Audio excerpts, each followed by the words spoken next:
Hi guys, magandang gabi sa inyo lahat. Ito si Mike Padua upang ibigay sa inyo ang pinaka-latest update sa ating panahon. Ito na po ang ating late evening of this Wednesday, Miyerkules hanggang Biyernes, Agosto 10 hanggang 12, 2022 at ito po ang ating Tagalog version.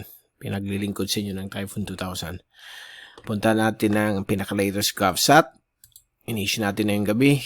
So, ang bagyong simulan na may hangin na 65 kph, naglandfall na po sa northern tip ng Hainan at southern tip ng Leizhou Peninsula, southern China. At ito po kasalukuyan nasa may Gulf of Tonkin na po, preparing for its final or last landfall in the next few hours across northern Vietnam, and possibility ito ay dadaan malapit na malapit sa Hanoi, Vietnam by tomorrow. So, sa kalakihan po nitong simulan ay mag-enhance pa rin ng habagat sa may Kalayaan Island Group, Spratlys, Scarborough Shoal, at ang coastal areas po ng Kanlurang Luzon. Okay, from Ilocos Region down to Bataan. So, apektado po ang coastal areas po nito. So, medyo mapanganib po maglayag sa mga maliliit sakyan pangdagat dito po sa West Philippine Sea. So, magpaliban muna habang hindi pa namamatay simulan. Once na mamatay na po ito, probably on Thursday, mag-rapid dissipation na po ito kasi papasok na po siya overland.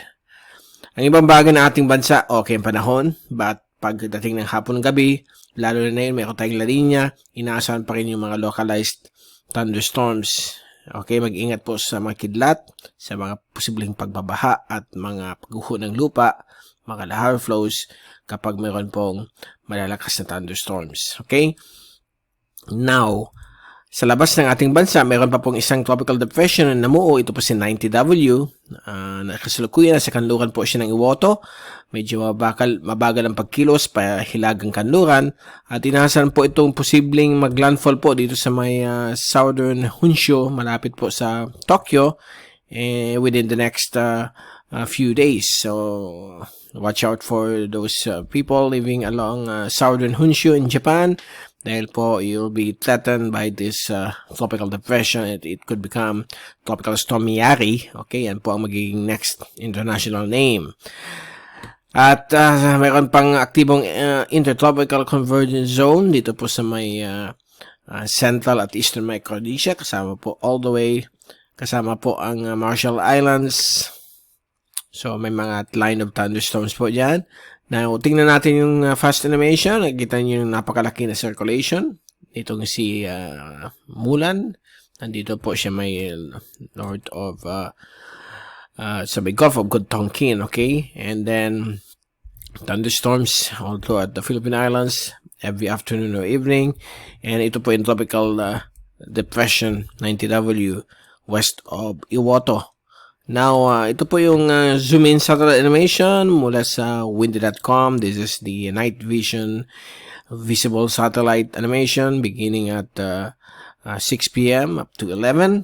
And kung tinignan natin yung blue image, and po, itong sandali lang, okay? At ito po, nakita rin natin sa infrared, yung mga thunderstorms ay patuloy nakaka-affect po sa Luzon, sa ibang areas po ng Luzon. Medyo watak-watak kasi yung mga thunderstorms kasama po Metro Manila, Calabarzon, at ibang portions po ng Mindoro at Marinduque or some parts of Mimaropa.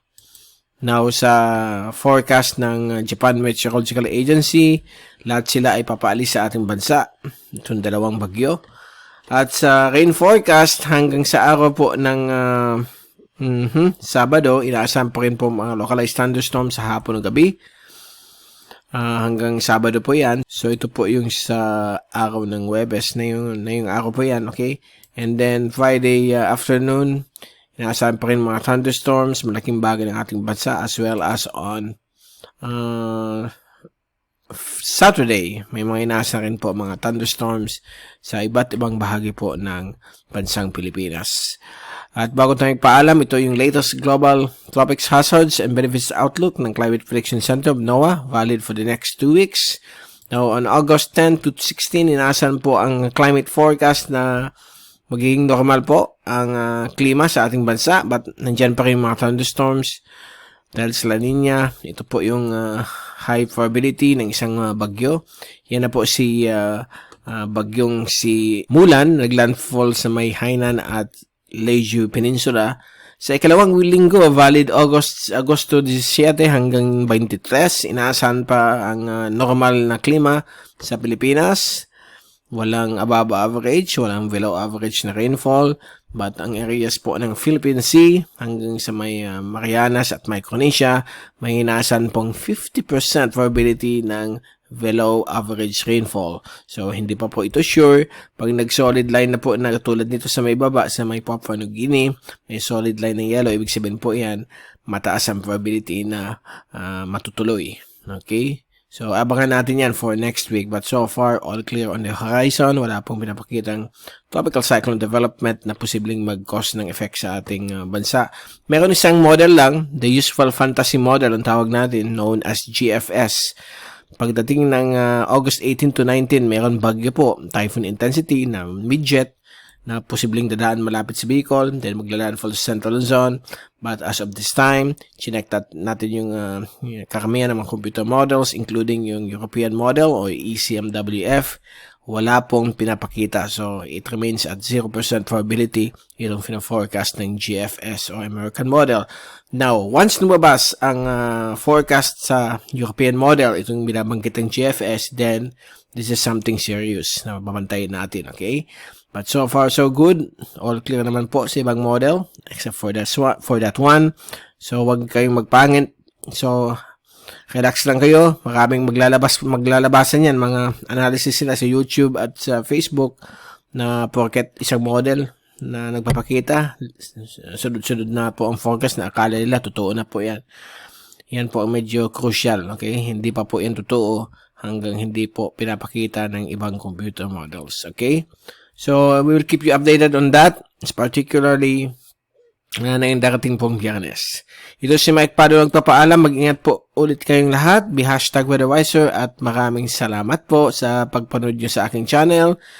Good night po sa inyong lahat.